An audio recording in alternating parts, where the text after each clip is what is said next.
Hi and welcome back to Reddit Whispers. I want to tell you a story about a number, just one number, 3 digits. For most of my adult life, that number was my masterpiece, my epic poem, my life's work written in the cold, impartial language of finance. That number was 850, my credit score. It wasn't just a number to me, it was a testament, a shield, a superpower. It was the physical manifestation of my discipline, my reliability, my honor. I built it from the ground up, out of the ashes of a childhood defined by financial chaos and the constant, gnawing fear of eviction notices and overdue bills. That perfect score was my declaration to the world that I was not my father. I was a man of his word, a man who paid his debts. My wife, Isolde, understood this. Or more accurately, she understood the power that came with it. She was the beautiful, brilliant, and ambitious other half of my meticulously planned life. Together, we had leveraged my perfect credit into a small but growing real estate empire. We were the perfect team. I was the architect of our financial foundation, the man who made the impossible possible with a single, pristine credit report. She was the brilliant visionary, the one who found the undervalued properties, who negotiated the deals, who saw the potential that others missed. I was the key. She was the one who knew which doors to unlock. Our life was a monument to our shared success, built on the bedrock of my perfect name. This story is about how that monument was systematically, secretly, and completely demolished, not by a market crash or a bad investment, but by the one person I had entrusted with the master key. It's about the discovery that my partner wasn't just living in the empire we had built. She was secretly using its foundations to dig a $1 million grave with my name on it. Our latest project was supposed to be our crown jewel. It was a small, dilapidated commercial building in a rapidly gentrifying neighborhood, a property with incredible potential. We were going to transform it, create a landmark. The loan we needed was significant, the biggest we had ever applied for, but for me, it was a formality. Walking into a bank was like a king returning to his court. My 850 was my royal seal. The loan officer, a young, eager man who had handled our last 2 deals, greeted me with a familiar mix of respect and awe. We went through the preliminaries, the numbers, the projections. It was all perfect. He took my application, shook my hand, and told me he'd call me within 48 hours with the good news. The call came in 24, but it wasn't good news. "Sterling, there's a problem," the loan officer said, his voice a strange, uncomfortable mix of confusion and embarrassment. A major problem. The application was rejected, not just by us but by the automated underwriting system. It was an instant denial. I actually laughed. It was so absurd, so completely impossible that it had to be a joke. "There must be a mistake," I said. "Run it again, check the social security number." "We did, sir," he said, the sir now sounding like a precursor to a death sentence. "The system flagged your credit report. There are irregularities. A debt-to-income ratio that's through the roof. We can't touch this." I hung up the phone, my mind a blank white static. The world had ceased to make sense. My credit report was not just clean, it was a holy relic. I had a monitoring service, one that Isolde managed the account for, that was supposed to alert me to any change, any inquiry. There had been nothing. I walked into my home office, my heart beginning a low, heavy drumbeat of dread. I logged into my credit monitoring account. The main dashboard showed my score, 850, perfect, unchanged. For a moment, relief washed over me. The bank had made a mistake, but the loan officer's words echoed in my head. Irregularities. I clicked the button to download the full, detailed report from the credit bureau, the raw data behind the score. The PDF loaded, a document I knew as well as my own face. I started scrolling, and then I saw it. Tucked in between my mortgage accounts and my single, paid-in-full every month credit card was a name I didn't recognize. A high-end, exclusive department store card. It had been opened 6 months ago. The credit limit was $50,000. The current balance was $49,872. My breath caught in my throat. This was impossible. Identity theft. That had to be it. My perfect record had made me a target. I felt a surge of cold, righteous anger.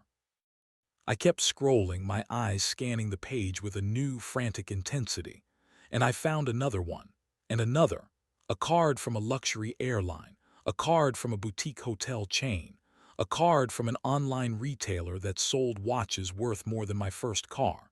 They had all been opened within the last 18 months, and they were all maxed out, their balances screaming from the page like sirens.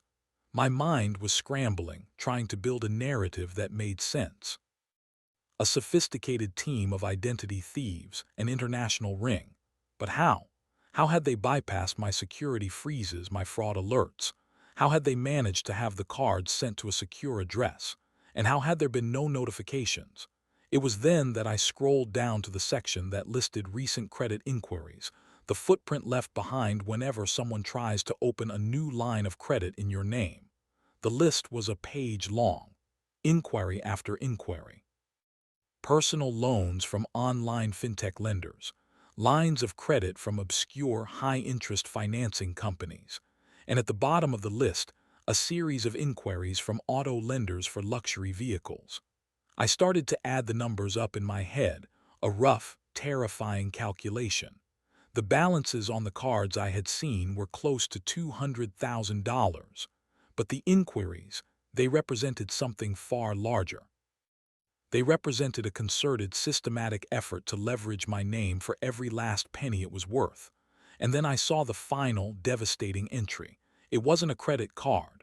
It was a business loan, a massive one, taken out 3 months ago from a private commercial lender.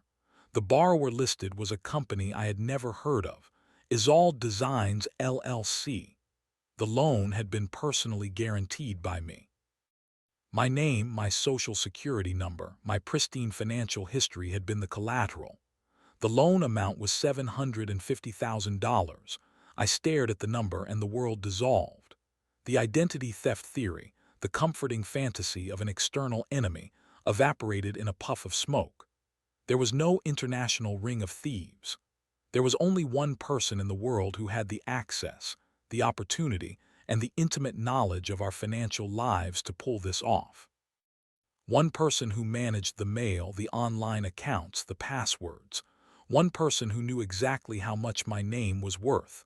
The number was not 850 anymore. The number was 1 million. $1 million of secret, catastrophic, life-destroying debt. And it had all been accumulated by my wife, my partner, the visionary I had trusted with our shared dream. The empire was a lie. The foundation was a sham. I had spent my life building a fortress of financial integrity, and I had just discovered that the enemy had been living inside the walls the entire time. For a long time, perhaps an hour, I simply sat in my office chair, the credit report glowing on the screen, a digital epitaph for the life I thought I had. The shock was a physical paralysis, a cold, heavy blanket that smothered all thought, all emotion. My masterpiece, the 850 score, was not just defaced, it had been revealed as a forgery. The entire time I had been polishing and perfecting it, admiring its flawless surface, Isolde had been using it as a master key to open a series of secret doors, leading to a hidden, parallel world of catastrophic debt. My mind, an engineer's mind, began to reboot, pushing past the emotional wreckage to search for data, for logic, for a framework to understand the impossible. This wasn't a crime of passion. $1 million in debt is not an impulse buy. This was a strategy. It was a long-term, meticulously executed campaign of financial sabotage, carried out by my own wife under my own roof.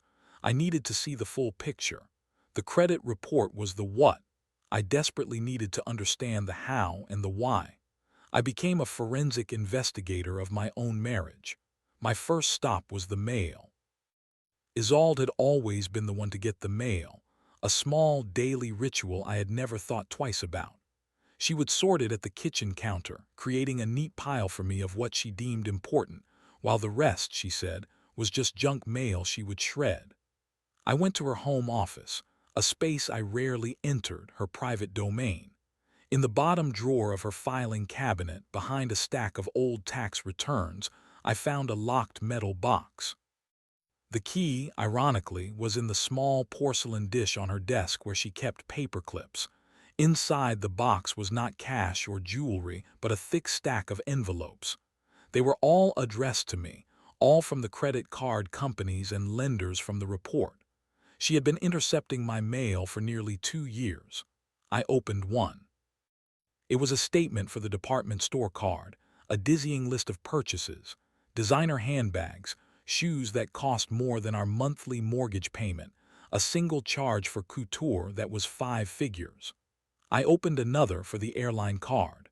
First-class tickets to Paris, Milan, Tokyo, hotel suites at the Four Seasons, charges for private car services and $1,000 dinners. It was a life of opulent, globe-trotting luxury, a life she had been living in secret while I was diligently managing our property portfolio and celebrating our frugal, disciplined savings. And then I found the bank statements for Isolde Designs LLC. This was the why.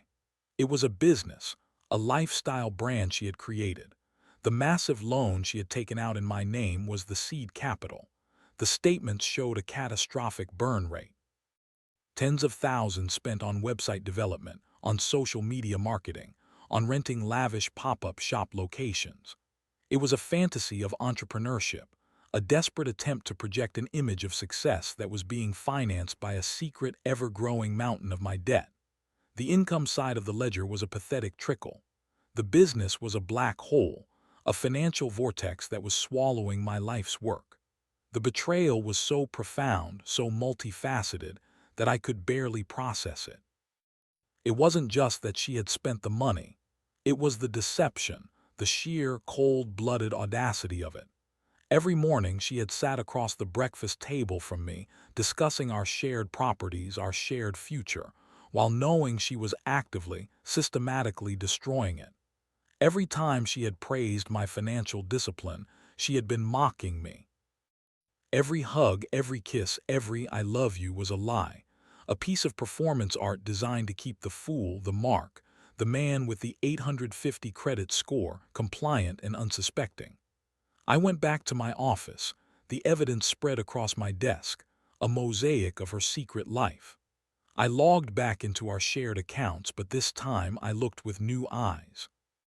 I saw the small, subtle transfers she had made, moving money around to cover minimum payments on the secret debts, a masterful shell game designed to keep the accounts from going into default and triggering an alert. She had been playing a high-wire act with our entire existence. And the final, cruelest irony was the name of her company, Isolde Designs. She hadn't just used my money. She had used my name, my reputation, my identity, to create a brand for herself. She had stolen the very essence of who I was and slapped her own label on it. The confrontation was not a storm of anger. I was beyond that. It was a quiet, clinical dissection. When she came home that evening, radiant from a yoga class, I was waiting for her in the kitchen. The credit card statements, the loan documents, the bank records for her failed business were all laid out on the kitchen island, arranged in a neat, chronological timeline of her betrayal. She walked in, saw the display, and her cheerful smile evaporated. Her face went blank, her eyes turning to cold, hard stones. There was no apology, no tears, no immediate attempt at an excuse. There was only the quiet, simmering fury of a master strategist whose brilliant plan had been discovered. "Where did you get these?" she asked, her voice a low, dangerous whisper. "The better question is, why did they have my name on them?" I replied, my own voice unnervingly calm. $1 million, Isolde, that's a lot of yoga classes. And then came the justification, the twisted, narcissistic logic of a person who is pathologically incapable of accepting blame. "I did it for us," she said, her voice rising with a performative indignation. "You were so conservative, so obsessed with your perfect number. You were content with our small, boring little empire. I wanted more. I wanted to build something real, something with my name on it. You never would have taken the risk, so I took it for you." "You didn't take a risk," I said, my voice dropping. "You committed a fraud, you stole my name. You used my life's work as your personal slush fund to finance a fantasy. This isn't a business, Isolde, it's a crime scene." "It was going to work," she insisted, her voice cracking now, not with remorse but with the frustration of a gambler who had been caught cheating before the final hand was played. I just needed more time, more capital. Once the brand took off, I would have paid it all back. You never would have even known. In that moment, I saw her for what she was. She was not a partner. She was a parasite. She saw my pride, my discipline, my perfect credit score, not as a shared asset to be protected, but as a resource to be plundered, a rich vein of ore to be mined until it was exhausted. The love, the partnership, the shared dream, it was all a fiction, a carefully crafted narrative to ensure her access to the mine. I looked at the woman I had shared my life with, and I saw a stranger, a brilliant, beautiful, and utterly soulless con artist. And the most devastating realization of all was that her greatest creation, her true masterpiece, was not her failed business. It was the lie of our marriage. The days following the confrontation were a surreal, silent war. We were two hostile nations occupying the same small territory, the beautiful home that now felt like a contested border zone.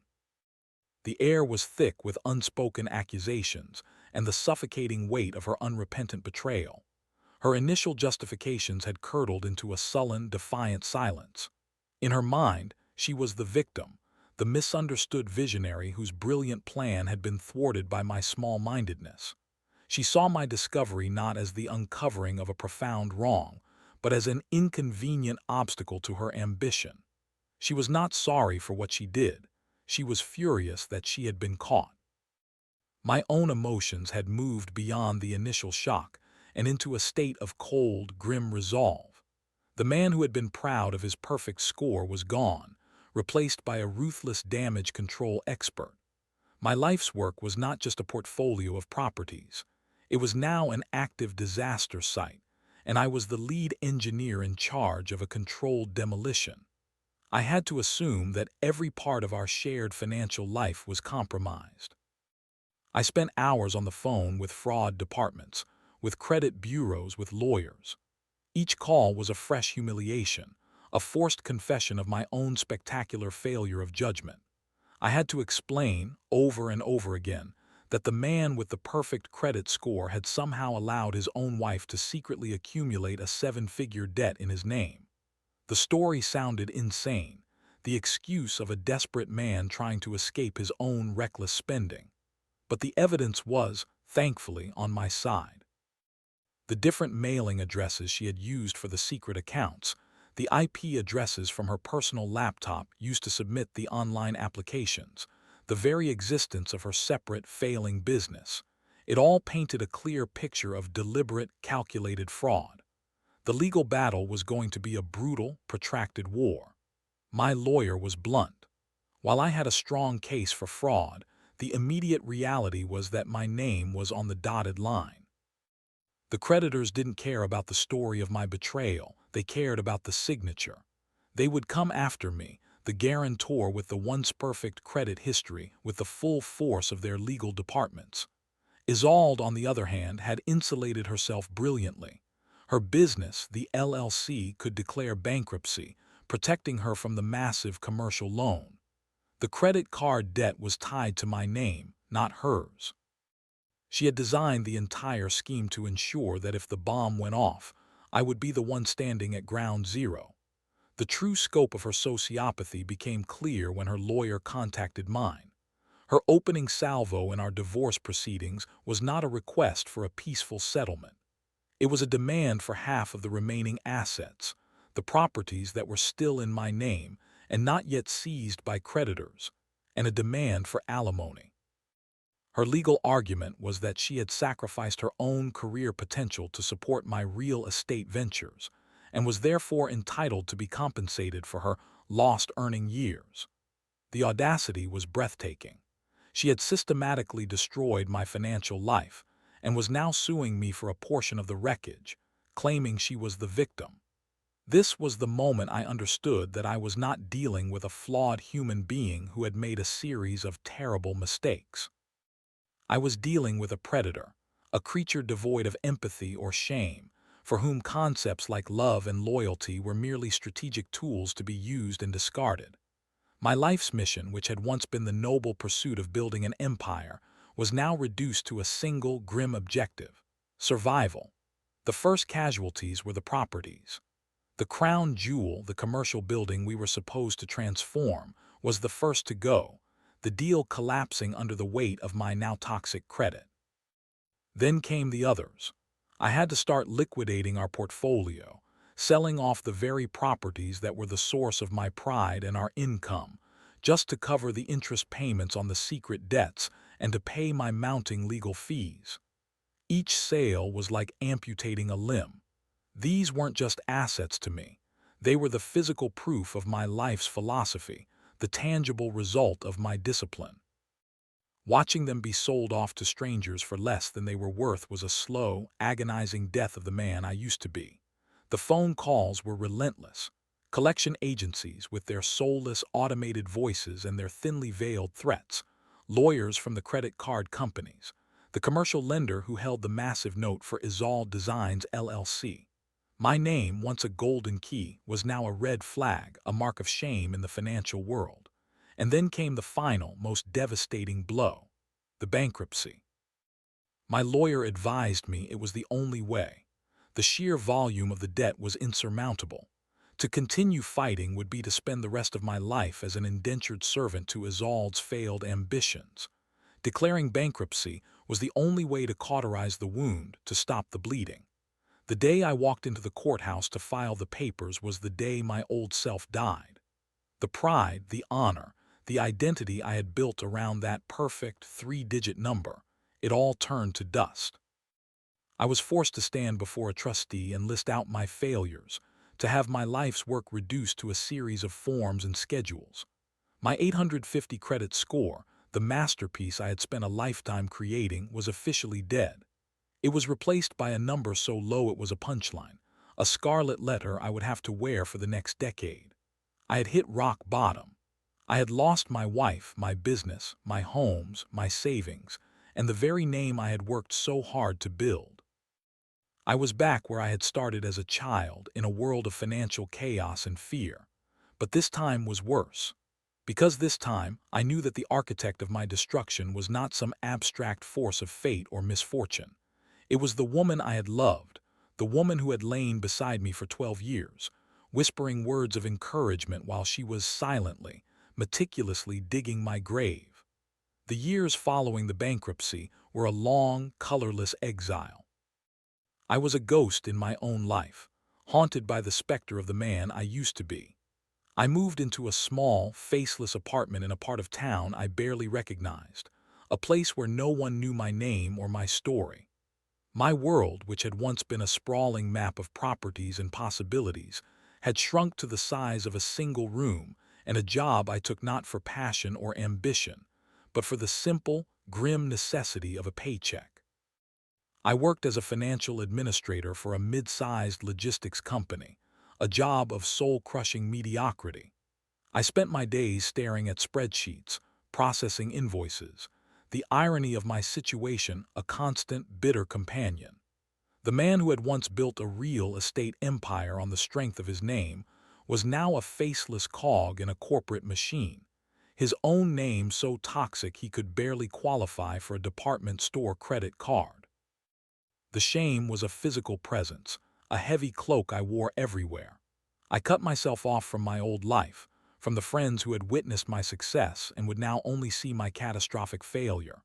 I couldn't bear their pity or worse, their questions. How do you explain a betrayal so total, so fundamentally insane, that it sounds like a fiction? It was easier to simply disappear. The legal battle with Isolde had ended in a stalemate of mutual destruction. My evidence of her fraud was strong enough to protect me from her ludicrous alimony claims, but the debt was so entangled with my name that the bankruptcy was my only escape. She, in turn, walked away with nothing but the smoldering wreckage of her own failed business and the scorched earth of her reputation. I heard through a lawyer that she had moved to another state, likely in search of a new life, a new identity, a new target to finance her next grand vision. I made a conscious decision to stop caring, to stop following the story. She was a black hole that had consumed my past, I could not allow her to consume my future as well. The first few years were about survival, but survival is not the same as living. I was a man on autopilot, going through the motions, my spirit in a deep, cryogenic freeze. The turning point was not a sudden epiphany. It was a slow, quiet, and deeply painful process of self-excavation. I had to confront the question that haunted my every waking moment. Who was I without the 850? For so long, my identity had been fused to that number, to the external validation of financial success. Now, stripped of all of it, I was forced to look at the foundations of my own character. The man who was left was a stranger to me. I started small. I created a new budget, not one designed to build an empire, but one designed to build a life. I started saving again, not for investments, but for a small, achievable sense of security. I started paying off the debts that had been discharged in the bankruptcy, not because I was legally obligated to, but because my name was on them. It was a quiet, personal act of rebellion against her, a declaration that my honor was not something a court could discharge. It was a slow, arduous process of reclaiming my own name, one small payment at a time. I started to rebuild my credit, not with the obsessive pursuit of perfection, but with the quiet discipline of a craftsman restoring a damaged piece of art. Each on-time payment, each small reduction of debt, was a small act of creation. I was no longer building a monument for the world to admire. I was rebuilding a home for my own soul. After 7 long years, the bankruptcy was finally removed from my record. The day I got the notification, I logged into my credit monitoring service, a ritual I had come to dread, and I saw a new number. It wasn't 850. It was 720, a good, solid, respectable number. A number built not on ambition and pride, but on resilience and humility. A number that told a story not of perfection, but of survival. And as I looked at that number, I felt something I hadn't felt in a decade, a flicker of pride. Not the arrogant pride of my past, but a quiet, deeper pride in the man I had become. The man who had been to hell and back and who was still standing. A few months ago, I was walking downtown on my lunch break, and I saw her, Isolde. She was coming out of a high-end boutique, impeccably dressed, looking as beautiful and as polished as ever. She was laughing on her phone, a carefree, tinkling sound that used to be the soundtrack of my life. She didn't see me. I stood across the street and watched her for a moment. I felt no anger, no hatred, no lingering pain. I felt nothing at all. She was just a woman on a street, a ghost from a different lifetime, a character from a story that was no longer about me. I turned and walked away. I have a new life now. It's a smaller life, a quieter life. I don't own an empire. I don't have a perfect credit score, but what I have is real. It's a life built on a foundation of hard-won self-respect, a foundation that no one can ever take from me again. I learned that a person's true worth is not measured by a number assigned to them by a credit bureau. It's measured by their ability to endure, to rebuild, and to find value not in what they own, but in who they are. My masterpiece is no longer a number. It's the quiet, resilient, and finally peaceful man who looks back at me in the mirror every morning. Thank you for tuning in to Reddit Whispers. We've all faced moments when everything felt broken. What was your turning point? Leave it in the comments, because your experience might be exactly what someone else needs to hear right now.